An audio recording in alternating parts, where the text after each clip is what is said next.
TV Telugu first news వార్తలకు స్వాగతం. ముందుగా వార్తల్లోని ముఖ్యాంశాలు. కుటుంబ భద్రత కోసం బీమా పథకం ప్రవేశపెట్టామని సీఎం రేవంత్ ప్రకటన. ఆధారమైన వ్యక్తి మరణిస్తే కుటుంబం రక్షణ కోసం కొత్త పథకం అమలు. సింగరేణి విద్యుత్ ఉద్యోగులకు బీమా పథకం ద్వారా భరోసా. సంక్షేమంతో పాటు భద్రతకు ప్రాధాన్యమని వ్యాఖ్య. పిఠాపురం అభివృద్దిపై మంత్రి నారాయణ సమీక్ష. అమృత్ పథకం ద్వారా తాగునీటి సమస్యల పరిష్కారానికి చర్యలు. మున్సిపాలిటీల్లో రోడ్లు, డ్రైనేజ్ పనులు పూర్తి. 6 నెలల్లో మున్సిపల్ ఎన్నికలు నిర్వహిస్తామని ప్రకటన.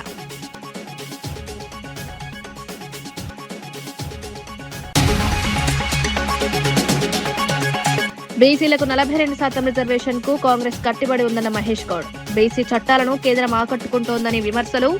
భవిష్యత్తులో తెలంగాణకు బీసీ సీఎం వస్తారని వ్యాఖ్య. సమాన హక్కుల కోసం కాంగ్రెస్ ప్రభుత్వం కట్టుబడి ఉందని వెల్లడి.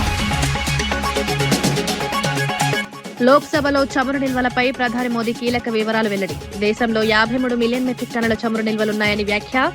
ఇంధన భద్రత కోసం ముందస్తు చర్యలు తీసుకుంటామని స్పష్టం. ఎలక్ట్రిక్ వాహనాలు, ఇథనాల్ బ్లెండింగ్ కు ప్రాధాన్యమిస్తున్నామన్న మోదీ.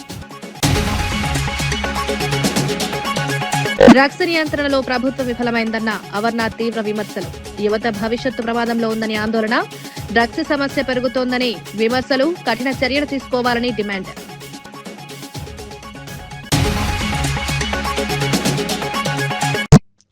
స్థానిక సంస్థల్లో బీసీలకు 42% రిజర్వేషన్ ఇవ్వాలని కాంగ్రెస్ ప్రభుత్వం చట్టం తీసుకొచ్చిందని టీపీసీసీ చీఫ్ మహేష్ కుమార్ గౌడ్ తెలిపారు. కేంద్రంలోని బీజేపీ ప్రభుత్వం ఈ చట్టాలను అడ్డుకుంటోందని విమర్శించారు. బీసీలకు న్యాయం చేయడంలో కేంద్రం విఫలమైందని ఆరోపించారు. భవిష్యత్తులో తెలంగాణకు బీసీ ముఖ్యమంత్రి వస్తారన్నారు. అది కాంగ్రెస్ వల్లే సాధ్యమవుతుందని పేర్కొన్నారు. బీసీ వర్గాల అభివృద్ధికి ప్రభుత్వం కట్టుబడి ఉందన్నారు. సమాన హక్కులు కల్పించడమే లక్ష్యమని చెప్పారు. సిపిఐ ఓటేసింది. కానీ గవర్నర్ దగ్గర ఎందుకు పెండింగ్లో ఉందో ఇవాళ బీజేపీ నాయకులు చెప్పాలి. 2 చట్టాలు చేస్తే బీజేపీ ప్రభుత్వం చట్టాలని తొక్కిపెట్టింది. బీసీలకు నోటి కాడికి వచ్చిన ముద్దను ఎగ్గొట్టింది. రిజర్వేషన్ రాకుండా అడ్డుపడింది. అందుకే రేవంత్ రెడ్డి గారు, మేము ఎమ్మెల్యేలు, ఎమ్మెల్సీలు ఆంధ్రం పోయి ఢిల్లీలో కూర్చున్నాం 2 సార్లు. మోడీ దిగిరాలే. ఎస్సీ, ఎస్టీ, బీసీ, మైనార్టీలు కలిపితే మున్సిపల్ ఎన్నికల్లో 85% దాటుతా ఉంది. ఇది గతంలో సాధ్యమయ్యిందా? టీఆర్ఎస్ హయాంలో చేయగలిగినాడా? 23% కుదించినాడు ఆయన. బీజేపీ వాళ్ళు బీసీల వ్యతిరేకులు. నేను చాలా సందర్భాల్లో చెప్పాను, ఈ రాష్ట్రానికి బీసీ ముఖ్యమంత్రి అవుతాడనే మాట చెప్పినాను. రాబోయే రోజుల్లో అది కాంగ్రెస్ పార్టీలోనే సాధ్యమవుతుందని చెప్పినాను.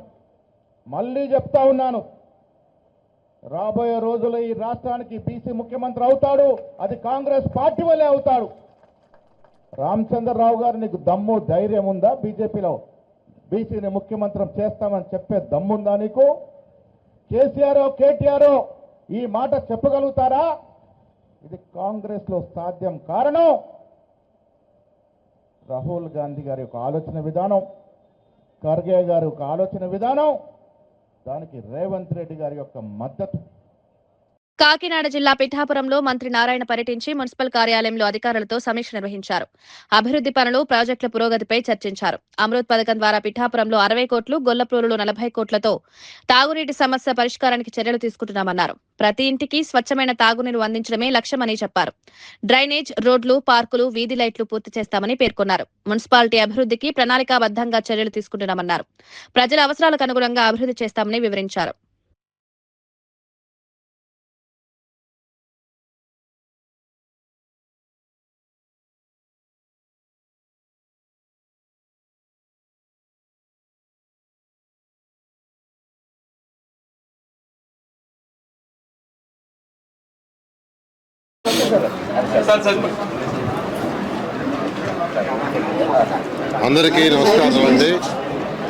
అందరికీ నమస్కారాలండి.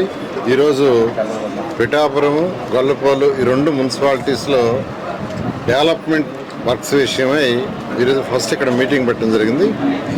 ఈ మీటింగ్లో అటు అధికారులు మరియు అటు జనసేన కావచ్చు, బీజేపీ కావచ్చు, తెలుగుదేశం కావచ్చు, ప్రజాప్రతినిధులు ఎవరైతే నాయకులు ఉన్నారో వాళ్ళు కూడా యాక్చువల్గా, మరియు ఈ యొక్క వార్డు మెంబర్లు వాళ్ళందరూ కూడా పార్టిసిపేట్ చేశారు.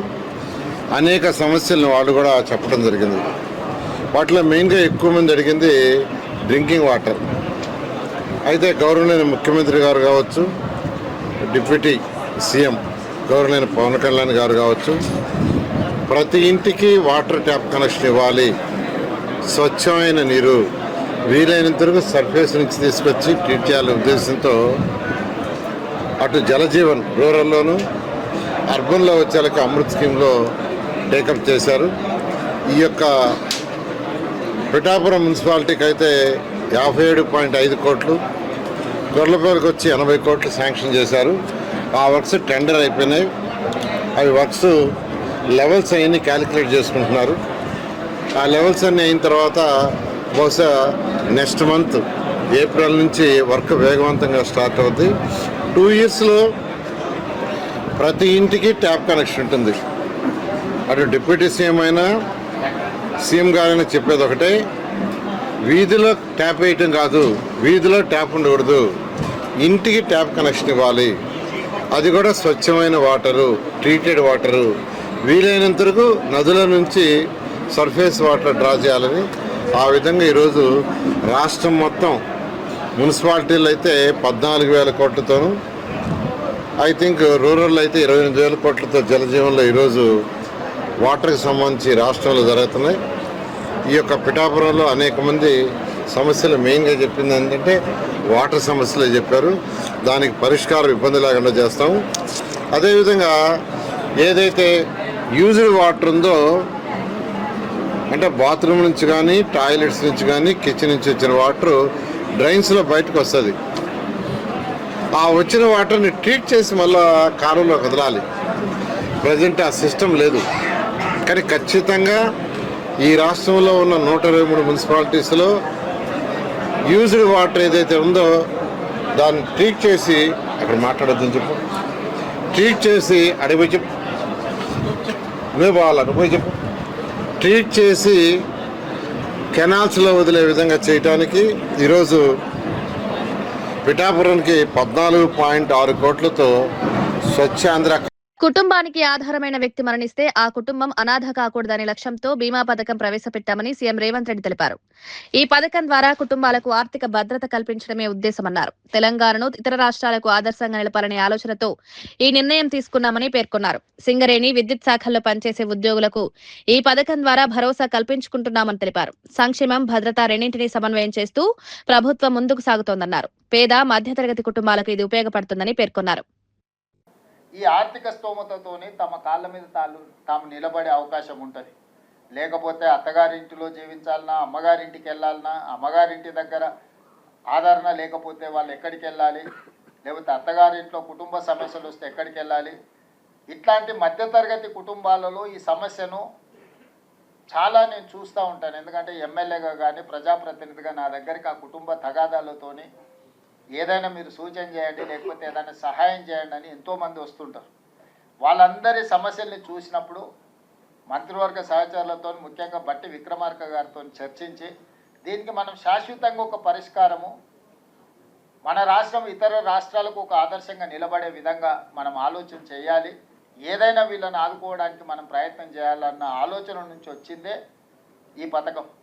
మొదట సింగరేణి సంస్థలో, ఆ తర్వాత విద్యుత్ శాఖలో, ఈరోజు రాష్ట్ర ప్రభుత్వంలో సంపూర్ణంగా దీన్ని ఈరోజు అమలు చేస్తున్నాం. ఈరోజు సురేష్ కుటుంబానికి, ముక్తార్ బేగ్ కుటుంబానికి చెరొక ₹1,00,00,000 చెక్కును ప్రదానం చేసే కార్యక్రమం తీసుకున్నాం. ఎందుకు ఈ కార్యక్రమాన్ని శాసనసభ సమావేశాలను వాయిదా వేసి శాసనసభ లోపలనే ఎందుకు పెడుతున్నామంటే, ఈ ప్రభుత్వం కోసం పనిచేస్తున్న ఉద్యోగస్తుల మనోధైర్యాన్ని పెంచడానికి. ఈ ప్రభుత్వం మమ్మల్ని కుటుంబ సభ్యులుగా చూస్తుంది. మాకు ఏదైనా ఈ ప్రభుత్వానికి, ప్రజలకు సేవలు అందిస్తున్న సందర్భంలో ఏదైనా ప్రమాదం జరిగి మేము మరణిస్తే మా కుటుంబం అనాథలు కారు, మా కుటుంబానికి ప్రభుత్వం అండగా నిలబడుతుంది అని ఒక సందేశాన్ని ఇవ్వడం కోసమే ఈ కార్యక్రమానికి ఒక ప్రత్యేకంగా ఇది ఏర్పాటు చేయడం జరిగింది. ఇంటి కార్యాలయంపై దాడి జరిగినా పోలీసులు చర్యలు తీసుకోలేదని మాజీ మంత్రి అంబటి రాంబాబు ఆరోపించారు. ఇది దేశ చరిత్రలోనే దురదృష్టకర సంఘటన అన్నారు. సాధారణంగా పోలీసులు స్వయంగా కేసు నమోదు చేయాల్సి ఉంటుందన్నారు. అయితే తాను ఫిర్యాదును చేసిన తర్వాతే కేసు నమోదు చేశారని విమర్శించారు. చట్ట వ్యవస్థపై ప్రజలకు నమ్మకం తగ్గేలా ఇలాంటి ఘటనలు జరుగుతున్నాయని పేర్కొన్నారు. బాధ్యులపై కఠిన చర్యలు తీసుకోవాలని డిమాండ్ చేశారు. ఈ అంశం రాజకీయంగా చర్చకు దారితీసింది. పోలీసుల పాత్రపై ప్రశ్నలు తలెత్తుతున్నాయి. న్యాయం జరిగే వరకు పోరాటం చేస్తారని తెలిపారు. అభిప్రాయపడుతున్నా 37వ తారీఖున 5 గంటల నుంచి రాత్రి 12:20 వరకు మా ఇంటి మీద, ఆఫీస్ మీద పెద్ద ఎత్తున దాడి చేశారు. ఒక విధంగా చంపడానికి ప్రయత్నం చేశారు. ఇల్లుని, ఆఫీస్ని ధ్వంసం చేశారు. నా ప్రాపర్టీని అన్నింటినీ కూడా, కార్లు, అక్కడ ఉన్న ఫర్నిచర్ అంతా ధ్వంసం చేసేటటువంటి కార్యక్రమం చేశారు. 7:20 పాటు విధ్వంసాన్ని సృష్టించారు. ఆ తర్వాత నన్ను అరెస్ట్ చేశారు, జైలుకి పంపించారు. 18 రోజుల తర్వాత న్యాయస్థానాల తీర్పుతో నేను బయటకు రావటం జరిగింది. ఆ తర్వాత నా ఇంటి మీద జరిగినటువంటి దాడి ప్రపంచమంతా చూసినా కూడా police has not taken any action. చాలా దురదృష్టం. అది భారతదేశ చరిత్రలోనే చాలా దురదృష్టం. నేను కంప్లైంట్ ఇచ్చేంతవరకు అసలు యాక్షన్కి వెళ్ళలేదు, కేసు కూడా రిజిస్టర్ చేయలేదు. జనరల్గా పోలీసులు ఏం చేయాలంటే ఒక సంఘటన జరిగితే సూమోటివ్గా కేసు బుక్ చేయాలి. నా ఇంటి మీద 31వ తారీఖున జరిగినటువంటి దాడి కానీ, సంఘటన కానీ police has not registered even a case.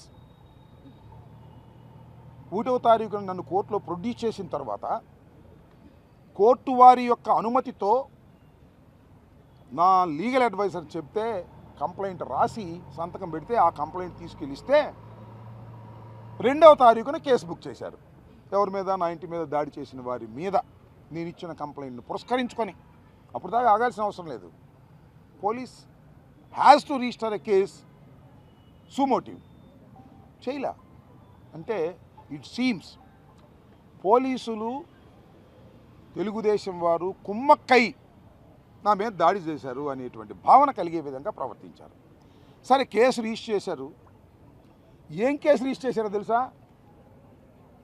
అందరికీ అర్థమయ్యే విధంగా చెప్తాను. 127 class 2, 189 class 2, 324 class 4, 329 class 4, 351 class 2 read with 190 BNS.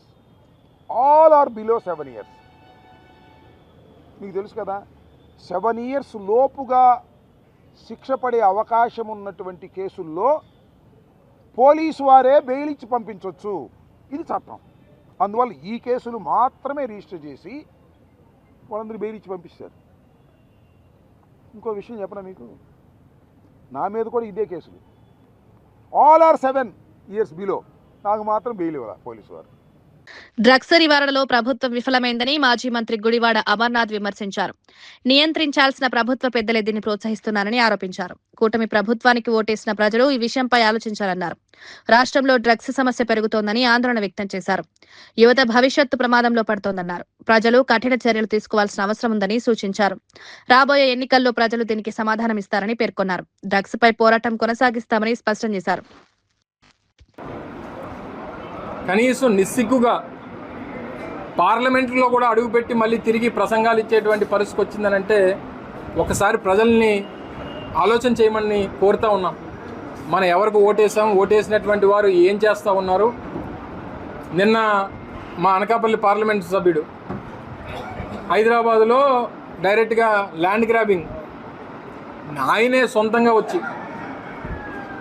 హైదరాబాద్లో ల్యాండ్ గ్రాబింగ్ చేసేటువంటి పరిస్థితులు ఎంపీలు, ఎమ్మెల్యేలు, ఈ పరిస్థితుల్లో కూటమి ప్రభుత్వానికి సంబంధించినటువంటి ప్రజాప్రతినిధులు ఉన్నారంటే ఓటేసినటువంటి ప్రజలు సిగ్గుపడాలో, ఓటేసుకొని అధికారం చలాయిస్తున్నటువంటి ఆ నాయకులు సిగ్గుపడాలో,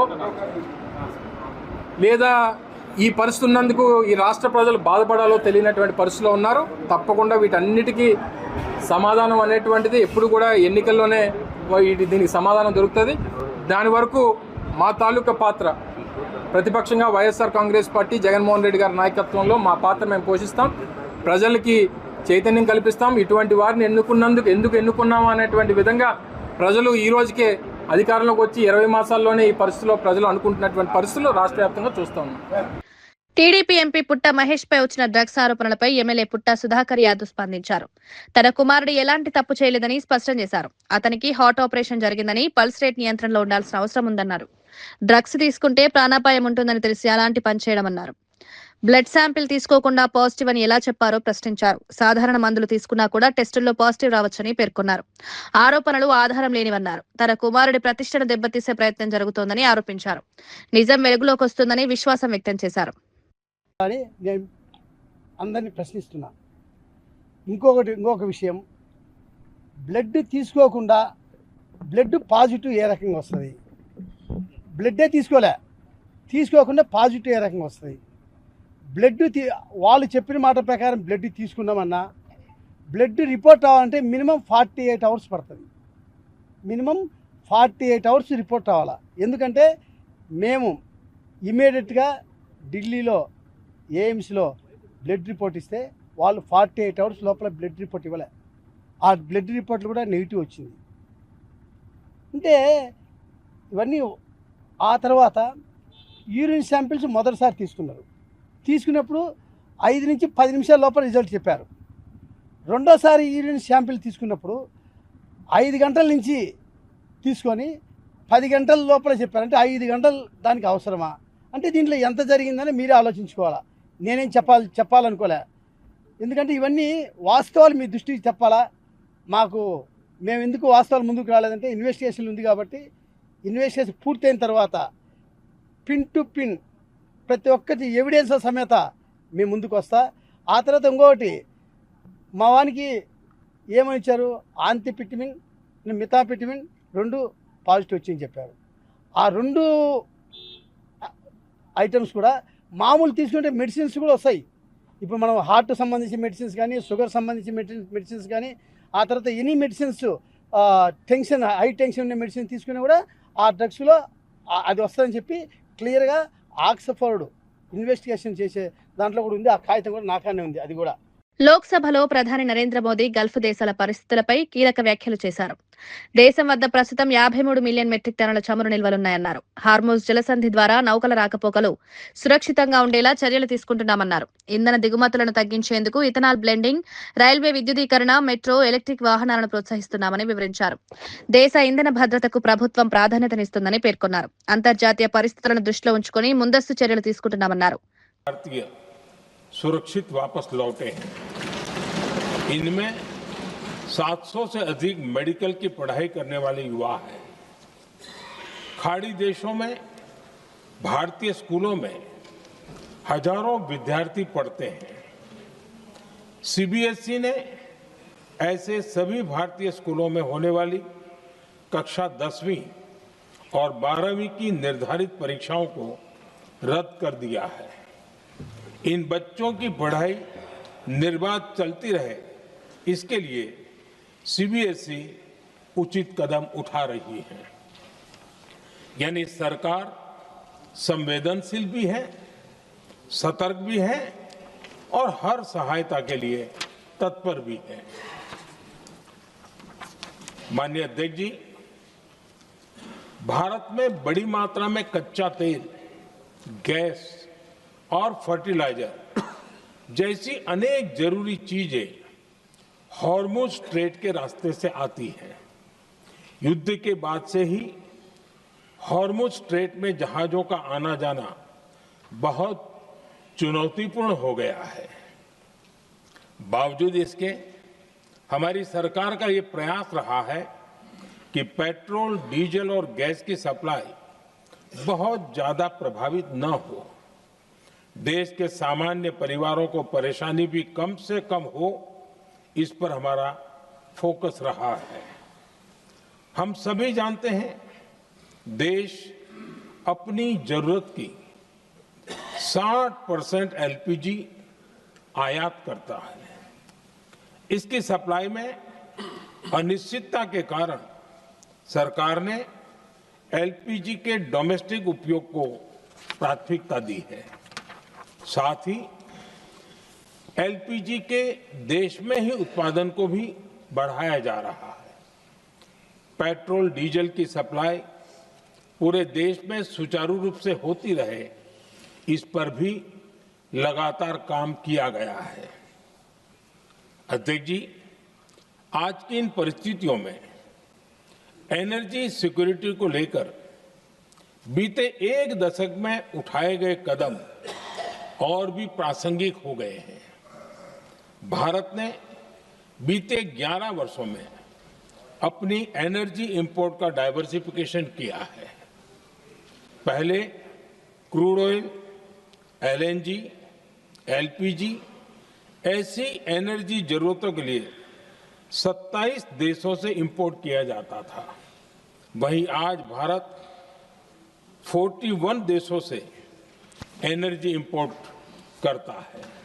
రంగారెడ్డి జిల్లా ఇబ్రహీంపట్నం నుంచి కలెక్టరేట్ వరకు సిపిఎం ఆధ్వర్యంలో పాదయాత్ర ప్రారంభమైంది. రామోజీ ఫిలిం సిటీ ఇళ్ల స్థలాలు, కప్పాడు, రావిరాల గ్రామాల్లో భూ సమస్యలను పరిష్కరించాలని నేతలు డిమాండ్ చేశారు. కేంద్ర రాష్ట్ర ప్రభుత్వాల వైఖరి వల్ల రైతులు, కూలీలు ఇబ్బంది పడుతున్నారని మండిపడ్డారు. ఉపాధి హామీ వేతనాలు, విద్యుత్ సవరణ బిల్లు వంటి అంశాలపై పోరాటం కొనసాగిస్తామన్నారు.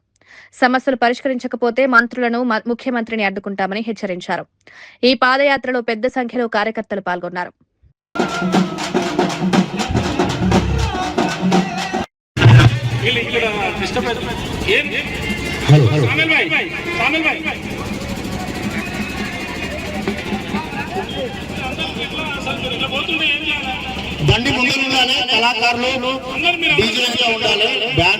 దేశ స్వాతంత్రం కోసం ఉరికాంబానెక్కినటువంటి భగత్ సింగ్, రాజగురు, సుఖదేవుల వర్ధంతి సందర్భంగా ఈరోజు రంగారెడ్డి జిల్లా ఇబ్రహీంపట్నం నుంచి ప్రజా సమస్యల పరిష్కారం కోసం కేంద్ర రాష్ట్ర ప్రభుత్వాల వైఫల్యాలకు వ్యతిరేకంగా ఈరోజు ఇబ్రహీంపట్నం నుంచి కలెక్టర్ ఆఫీస్ వరకు పాదయాత్ర ప్రారంభించడం జరుగుతుంది.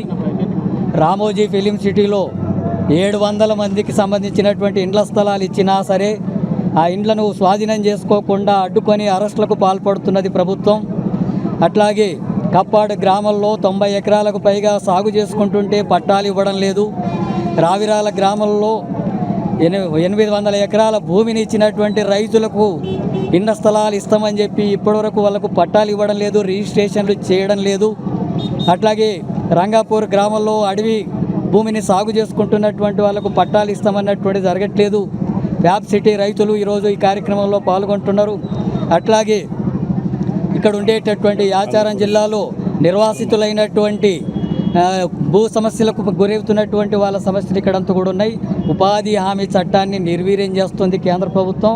ఉపాధి హామీ పనిచేస్తున్నటువంటి వాళ్ళు 5-6 వారాలు గడిచిన వాళ్ళకు వేతనాలు ఇవ్వడం లేదు. రైతు విత్తన బిల్లును తీసుకొచ్చి విత్తన బిల్లు ద్వారా రైతులకు వ్యతిరేకంగా వివరిస్తున్నారు. కార్మికుల హక్కుల్ని కాలరాసేటటువంటి కోడ్ను తీసుకొచ్చారు. విద్యుత్ సవరణ బిల్లును తీసుకొచ్చి విద్యుత్తును ప్రైవేటు పరం చేసి రైతులకు ఉచిత విద్యుత్ లేకుండా చేసేటటువంటి చర్యలకు పాల్పడుతున్నారు. అడవి హక్కుల చట్టాన్ని సవరిస్తూ ఆ సాగు చేసుకుంటున్న కాంగ్రెస్ ప్రభుత్వం ప్రవేశపెట్టిన బడ్జెట్ పై బీఆర్ఎస్ నేత గోపాల్ ముద్రాజ్ తీవ్ర విమర్శలు చేశారు. ఇది అంకెల గారడి తప్ప ప్రజలకు ఉపయోగపడేలా లేదన్నారు. ఎన్నికల ముందు ఇచ్చిన 6 గ్యారెంటీల అమలులో ప్రభుత్వం విఫలమైందని ఆరోపించారు. వికారాబాద్ జిల్లా అభివృద్ధికి ప్రత్యేక నిధులు కేటాయించలేదని విమర్శించారు. గతంలో బీఆర్ఎస్ ప్రభుత్వం తెచ్చిన నిధులను కూడా నిలిపివేశారన్నారు. రైతు భరోసా, పెన్షన్ల పెంపుపై స్పష్టత లేదని ధ్వజమెత్తారు. ప్రజల నమ్మకాన్ని ప్రభుత్వం కోల్పోతుందని పేర్కొన్నారు. ఈ వ్యాఖ్యలు రాజకీయంగా చర్చకు దారితీస్తాయి. మరి రాష్ట్ర ప్రభుత్వం ఏదైతే బడ్జెట్ ప్రవేశపెట్టిందో ఆ బడ్జెట్ అంకెల గారడి, మాటల గారడి తప్ప అందులోపల ప్రజోపకారమైనటువంటి హద్దులు ఏం లేవు. మరి ప్రభుత్వం ఎంతసేపు ఎలక్షన్స్ ముందు ఒక మాట, ఎలక్షన్స్ అయిన తర్వాత అధికారం చేపట్టిన తర్వాత ఒక మాట అనే విధంగా నడుస్తుంది. మరి ఎలక్షన్కు ముందు మనం అందరం చూసినాం 6 గ్యారెంటీల పేరిట ప్రజల ఓట్లు దండుకోనికే మోసం చేసినటువంటి కాంగ్రెస్ పార్టీ మరి ఏదైతే 6 గ్యారెంటీలు ఒక బాండ్రూపంలో ఇచ్చి ఆ 6 గ్యారెంటీలను కూడా ఈరోజు నెరవేర్చలేదు. మనందరికీ తెలుసు 6 గ్యారెంటీలు మొదటిది అందులో మహాలక్ష్మి అనే ఒక గ్యారెంటీని పెట్టారు. ఆ గ్యారెంటీ లోపల 3 మళ్ళా సబ్ డివిజన్స్ ఉన్నాయి. మహాలక్ష్మి మహిళకు నెలకు 2500 ఇవ్వాలనేది ఒకటి, 500 గ్యాస్ సిలిండర్ ఒకటి, ఆర్టీసీ ఉచిత ప్రయాణం ఒకటి. ఇవి 3 పెట్టిరు. కానీ మనం అందరు చూడనికే ఆర్టీసీ ఉచిత ప్రయాణం తప్పిస్తే 2500 కానీ గ్యాస్ సిలిండర్ 500 కానీ మీరు ఎవరిని అడిగినా పబ్లిక్ మాకు వస్తలేదా అని చెప్తున్నారు. ఎవరికి కూడా రాలేదు. మరి బడ్జెట్ ఇది 3వ బడ్జెట్ పెట్టింది కాంగ్రెస్ ప్రభుత్వం ఏర్పడి, కనీసం 6 గ్యారెంటీల కన్నా గ్యారెంటీ ఇస్తుంది అనేటువంటిది ఆశతో పబ్లిక్ ఎదురు చూస్తుంది. కానీ ఇల్లు కట్టిస్తామన్న ప్రభుత్వం ఆ వైపున ఆ దిశగా ఎలాంటి ప్రయత్నం లేదు. అట్లాగే ఇంకొక యువ వికాసం, యువకులందరినీ మోసం చేసి వాళ్లకు 5 లక్షల బాండ్ గ్యారెంటీ ఇస్తామని, ఇంటింటికి ఉద్యోగం ఇస్తామని ఈ రకమైన ఎన్నో ఆశలు యువకులకు లేపారు. కానీ ఎక్కడ కూడా యువకులకు మేము ఇది చేస్తున్నాం మీ బడ్జెట్లో అనేటువంటి ప్రస్తావన అనేటువంటిది చేయలేదు. లాస్ట్గా చేయూత అని పెట్టారు. చేయూత ఏంటి? చేయూత అంటే పెన్షన్ ఏదైతే 2000 ఉందో 2000 4000 చేయాలని, 4000 వచ్చే వికలాంగుల పెన్షన్ 6000 చేయాలని అప్పుడు ఎలక్షన్ టైంలో చెప్పింది. కానీ 3వ బడ్జెట్ ఇది నడిచిన ఆ యొక్క చేయూత ఏదైతే గ్యారంటీ 6వ గ్యారంటీ కింద పెట్టిందో ఆ గ్యారంటీలో ఎక్కడ కూడా 2000 ఉన్న పెన్షన్ 4000, 4000 ఉన్న పెన్షన్ 6000. వార్తలు ముగించే ముందు ముఖ్యాంశాలు మరోసారి. కుటుంబ భద్రత కోసం బీమా పథకం ప్రవేశపెట్టామని సీఎం రేవంత్ ప్రకటన. ఆధారమైన వ్యక్తి మరణిస్తే కుటుంబం రక్షణ కోసం కొత్త పథకం అమలు. సింగరేణి విద్యుత్ ఉద్యోగులకు బీమా పథకం ద్వారా భరోసా. సంక్షేమంతో పాటు భద్రతకు ప్రాధాన్యమని వ్యాఖ్య. పిఠాపురం అభివృద్ధిపై మంత్రి నారాయణ సమీక్ష. అమృత్ పథకం ద్వారా తాగునీటి సమస్యల పరిష్కారానికి చర్యలు. మున్సిపాలిటీల్లో రోడ్లు, డ్రైనేజ్ పనులు పూర్తి. 6 నెలల్లో మున్సిపల్ ఎన్నికలు నిర్వహిస్తామని ప్రకటన.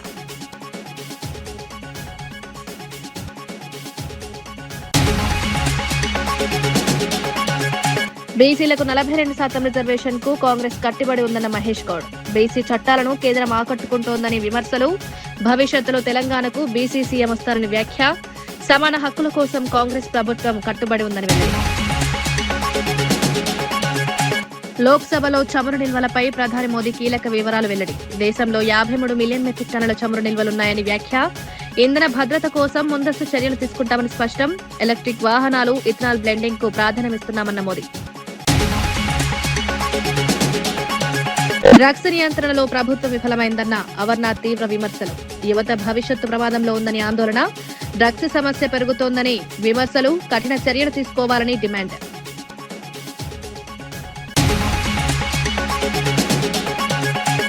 ఇవి ఈనాటి వార్తా విశేషాలు. మరో బులెటిన్లో మళ్ళీ కలుద్దాం. నమస్కారం.